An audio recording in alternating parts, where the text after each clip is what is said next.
is suspended. Okay. It's the only machine that does it because of the position your body is with the foot plates.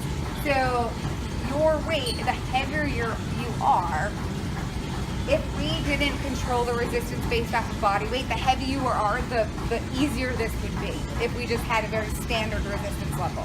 Okay. So what we do is by putting your weight in, the resistance will actually change based off of how heavy or how light you are. If you're lighter, it will be easier from the start. If you're heavier, it will crank up that resistance from the start, because you've got to take into consideration that you've got, your body weight. So is it down? It's more of a down motion if you weigh more. That's what you're saying. Well, it's a down and back movement. That's the movement. Yep.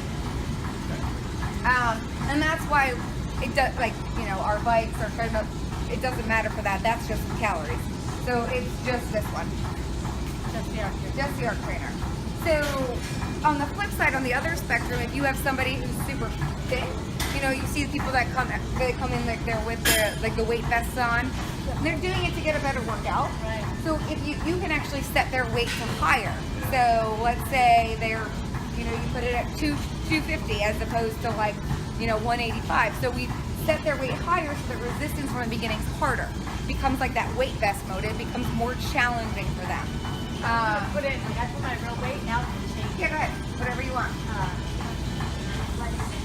Yes. And then you have to hit the green arrow. And you can have people try it, and I encourage you to try it as well.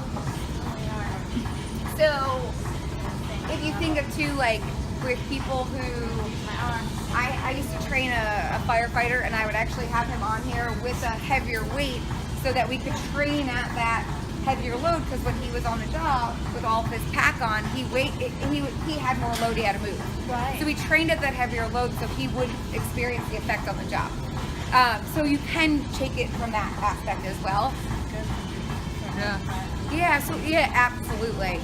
Okay. This would be great for runners who have injuries and they're trying to recover. Yes. And, Yeah. you have to do all impact and adjust the weight and everything. So we actually, there's a way that you can do that. So if you think of, because of the movement pattern, it's that down and back. It's just like running. Yeah.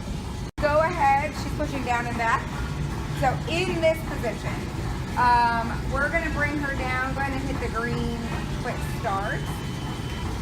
And go to 0 incline. All right. So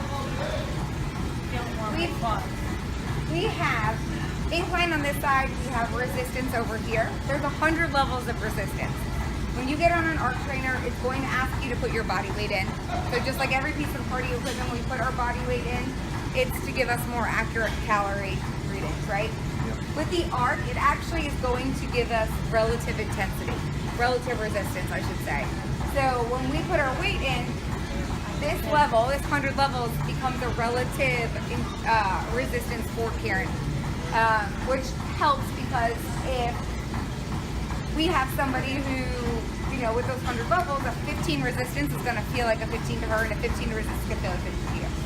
So ways to get members to feel that or experience it, have them get on, don't touch resistance or incline, put in 300 pounds, if they aren't 300 pounds, but put 300 pounds in, have them feel it, have them try and maintain that same stride step per minute, and then switch it to 100 pounds. Their feet will go flying because the resistance is dropping, because it's breaking, controlling the resistance for the different body weights. So body weight is huge.